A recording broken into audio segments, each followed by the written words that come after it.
ярилцаж үзье гэж бодлоо. За сайн байна уу гэдэг. Здравствуйте. Здравствуйте. Привет. За Казахстаны хамгийн гоё гурван зүйл юу вэ?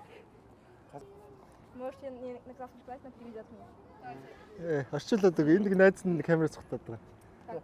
Казахстан ийм шадимж нээс гэдэг. Энэ охин болохоор бас яг Казахстанаар ярьдаг юм байна. Красивые 3 места в Казахстане. Ну вот первое это, наверное, набережная, потом в сторону Байтерека. Газар энэ газрын набережный. Дараа нь Байтерек.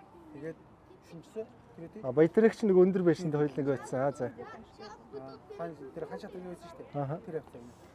Тэр явцаа. За Казахстанаараа бахархдаг гурван зүйлээ хэлээч гэдэг энэ охиноос асуугаад өгөөч. Казахстанда туған мақтанатын жишээ қандай? Еще раз. Казахстанда туған мақтанатын жишээ дейді мақтанат.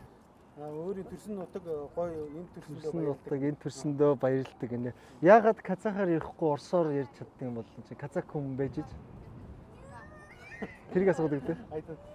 Казахсыз нэг казахс юм яатсан гэдэг байна. Ты же казашка, почему ты на русском не разговариваешь? Ну, потому что в семье на русском разговаривали. Ну, вообще я русская казашка. Ер нь би бол Орсын юу гинэ. Ихэнх нь орсоор ярьдаг, бид орсоор ярьдаг. Одоо нэг орсууд их амьдэрдэг нэг урд байдаг гэсэн гэдсэн те. Тийм чинь Казахстан улс ирээдүйд ямар болох вэ? 20 жилийн дараа юу гэж төсөөлж байна? Казахстан келешекте 20 жылдан кейін қалай болады?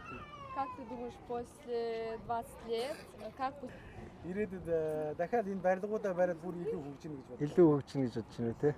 За тэгээд ярилцсанд их баярлалаа. Спасибо.